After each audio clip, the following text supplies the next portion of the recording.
Hi guys, Robbery46 here, welcome back to Ride. It is time to do another Super Sport, this time European Super Sports. So we're going to have to pick a new bike. This time we've got a choice between the MV Augusta F3 675 or the Triumph Daytona 675 or the 675R. I'm going to go for the MV Augusta just because look at that bike. That's one sexy bike. Go for it in black with a red frame.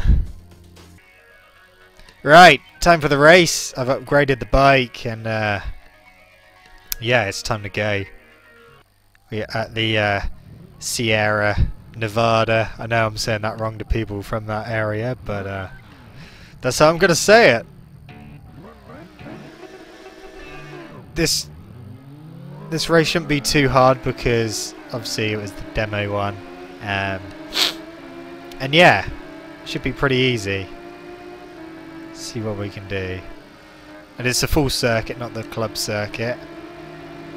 This is easy already. Gonna get him.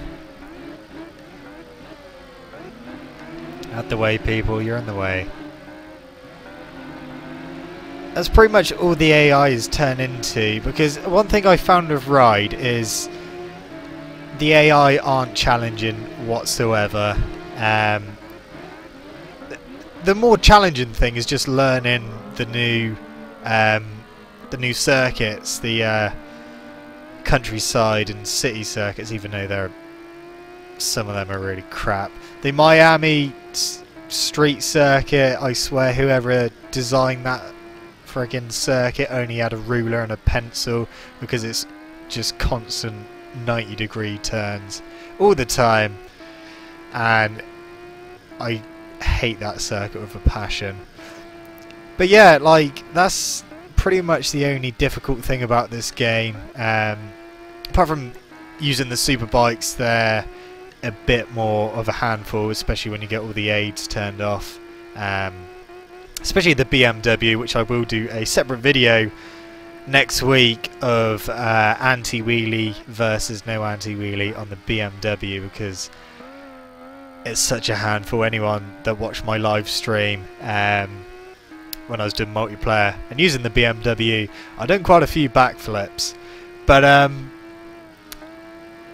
yeah, that's pretty much the only difficult thing about the game, learning the circuits that we've never had before. But once you got that done and got your braking markers set, it's pretty easy. The AI just become mobile chicanes and usually just get in the way. Like, they just need to either put another difficulty setting in, like one more up in the ante, or just on the hardest difficulty make them do faster lap times. See, we've got 2.9 second lead already, and that's only going to go up. So there's been loads of people asking about the data corruption. Loads of people saying that with them it was when they done a championship event in the World Tour. For those of you who unfortunately haven't got it yet, because it's out tomorrow on Xbox, in the World Tour you've got single events like the ones I'm doing now, and then in certain ones you've got a championship after a load of single events. So you do the single events and then you do the championship, and it basically does what it says on the tin. You race and actually get points, and then the person with the most points at the end wins. Loads of people have been saying that doing the championship is what causes the data corruption. That's not necessarily true. I'll tell you what happened to me when I had my data corruption. I mean, I haven't done a championship yet in World Tour. For some reason I just thought I wanted to do some time trial, as I just go into the helmet cam for the last lap. But yeah, done time trial and all was good. Turned the PS4 off, went away, came back to it and thought, okay, I'll do some more World Tour now. and the data corruption came up. So unfortunately, World Tour was corrupted, and for me it was time trial that caused it, not actually the championship in the World Tour. But it's weird how it's only the World Tour that gets affected. You still have all your bikes, all your money, but you just can't do World Tour. It's annoying because there's a hell of a lot of events to do on World Tour, and on PS4 we're still waiting for the update, or the patch I should say, to fix that. But I mean, hopefully it won't be too long. But the thing is, when the patch comes out, will it fix it straight away, or will we have to start World Tour all over again? If Milestone is smart, which is a bit questionable with the whole shambles of release of Ride, they'll make it so you can just carry on from where you left off. But I've got a sneaking suspicion that it's going to completely wipe the game and you're going to have to start all over again in World Tour. You'll probably be able to keep your bikes and your money, but when it comes to the actual World Tour part, it wouldn't surprise me if you have to start all over again. Also, the Xbox One demo came out yesterday, and I had a quick blast on it, and yeah, the frame rate is pretty shocking on it, which isn't good. Apparently the full game is better, but not completely smooth. So, as I said before, I will do a comparison video side by side of Ride running on the PS4 and the Xbox One. That's that race done, and it is time to do the next one once we get all the loading done. So we're at the next race now, and I'm ready to do some more winning. We are at Sugo, which is a track I don't actually know, so this should be a bit interesting.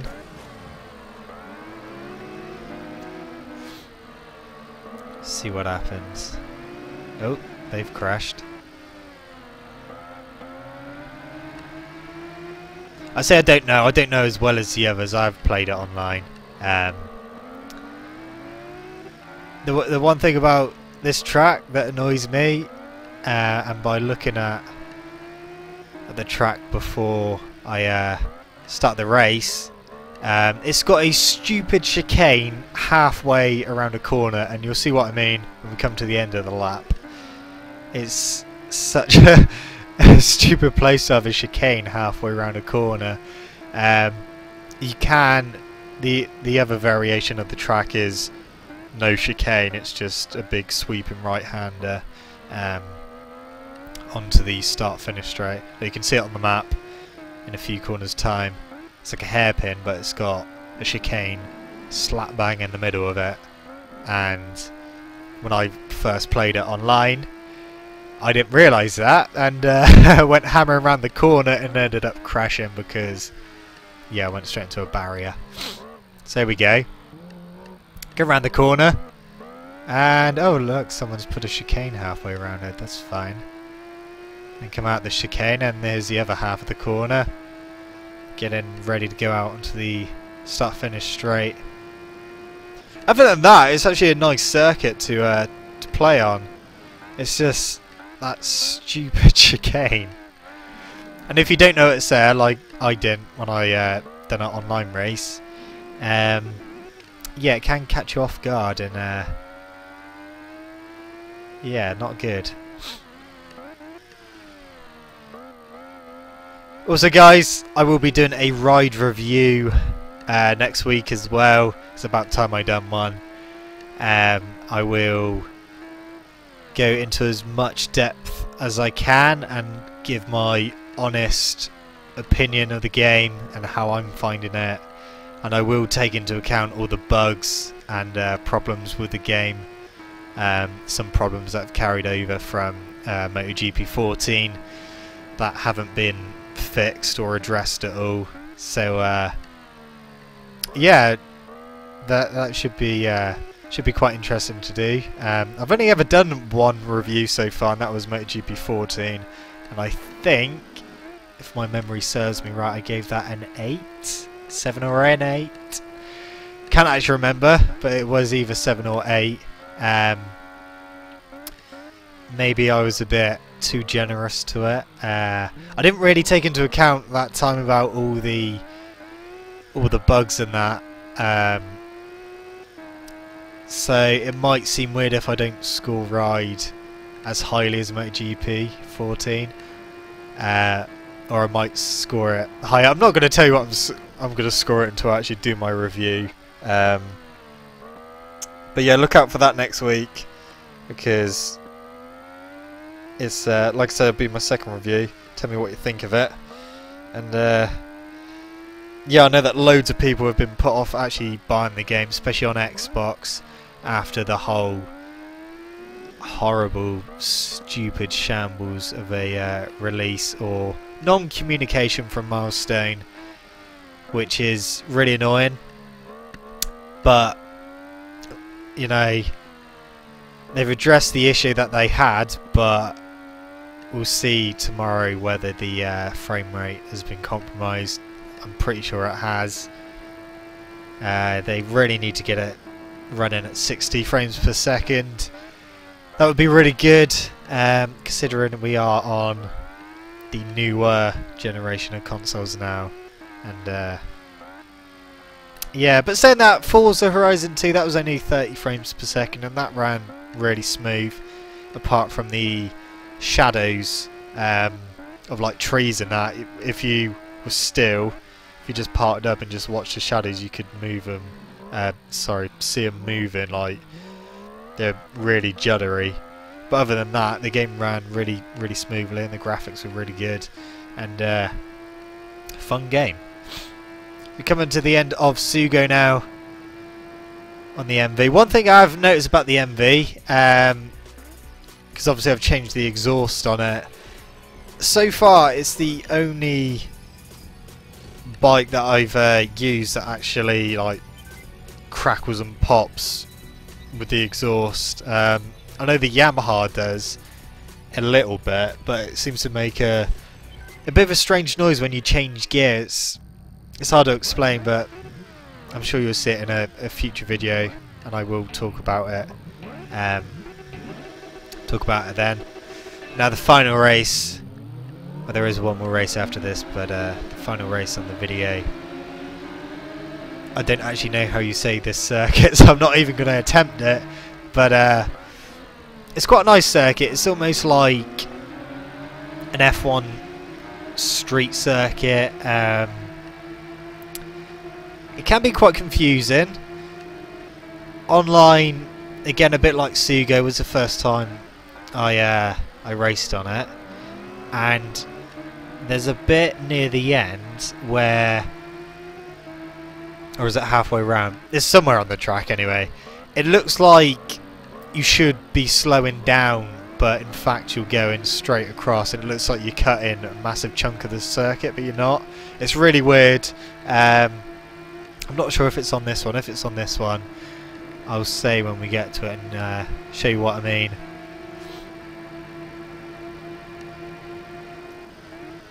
Out the way, Williams. I quite like this circuit. It's got pretty decent corners on it. This bit, there's a variation of the circuit where you go straight across there instead of this chicane, and it just feels really weird because it just feels like you're cutting a big corner of the circuit, but obviously you meant to. It just seems really weird. I know that when I was twitching and people were commenting saying it looks like I was cutting the circuit, but in fact I wasn't. Right, this section is really tight, so you have to go careful around here, especially on a super bike. You don't want to whack open the throttle when you're coming out of the hairpin, otherwise you will be off, especially if you have traction control off, and try not to hit the wall too much. Slow down way too much then. Oh, gonna lose loads of places, I think. Or maybe just one. It's like just one. Never mind, we'll get that back at some point. Maybe now. Can we have him now? Yes, we can. Maybe. Kind of. Yeah, there we go. All in a day's work. Oh, he's trying to come back. I think he's on a Triumph, and it seems quicker than my MV.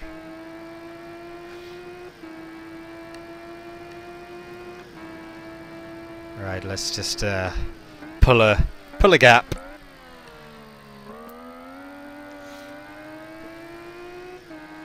We got loads of motorbike racing this weekend, which is good. We've got World Superbikes at Aragon. That should be good. You can pretty darn bet that the Aprilias are going to be on the podium, especially with that stupidly long straight that Aragon has. But I wouldn't count out Johnny Ray. And then we got MotoGP at Austin, which if you remember last year was when a few of the riders had really bad front tyre problems. Scott Reddin, he had really bad front tyre issues, and it just completely wore out. I think it was the right hand side completely destroyed itself. I think that was one of his... I don't know, he didn't really have many crashes last year, Scott. I think that was one of his only crashes he had during racing anyway. Can't actually remember if he had any more, but I remember that one. And Rossi as well, he had a dodgy front tyre. I think he ended up down in like 11th or something because he just completely lost grip in the front. But hopefully, with the form that Rossi's on at the moment, hopefully no one will have any dodgy tyres and we'll get another great race like we did in Qatar. Obviously it's no Danny Pedrosa at the moment, as he's had another operation on his arms due to arm pump. He's been replaced by Ayama, HRC's test rider, which I don't know, it's, to me it's half good idea, half bad idea. I think at the end of the day Honda were being safe with their options. Casey Stoner has said that he would have loved to, well, actually said he would have been honoured to ride Danny's bike at Austin, but Honda didn't let him. I don't know whether that's because he's been out of it a while or something. I know that Stoner is doing the Suzuka 8 Hour this year, partnering Michael Vandermark. But then Ayama hasn't raced for ages as well, so it's a bit of a strange decision. But I mean, other than them two, there isn't really that many people that could have done it. I mean, just mentioned Vandermark, possibly him, but he's still getting to grips with the Honda Superbike Fireblade, so maybe that would be a step too far too quick. Gintoli, well, he's still recovering from his back injury, so that's probably not the best thing to do if you got a bad back. Other than that, there isn't really many other riders, if any, that could have possibly taken Pedrosa's ride. There was talks that Crutchlow was going to have it, but that all went out the window, mainly because Repsol Honda is sponsored by Red Bull and Crutchlow is sponsored by Monster, so obviously two rival energy drink companies. Not a good mix. Jack Miller, you could say, he's sponsored by Red Bull, but he's struggling on the open Honda, so I don't think him going on to a factory one will do him any favours at all. So yeah, it's a bit... I can see why they chose Ayama. I mean, he's a pretty safe rider. I don't think he's going to do anything stupid, but at the same time he's not exactly going to be near the front, I don't think. I mean, he hasn't raced for a few years now. And I think he managed to ride the Repsol Honda a few years ago. Was it when Stoner was out, or Pedrosa was injured again or something? I remember him being on the Repsol Honda then and not really doing a lot, but that's that. Anyway guys, that is the end. 3 wins from 3 races. I hope you guys enjoyed it. Don't forget to leave a thumbs up, subscribe to my channel, and I shall see you guys in the next video. See you!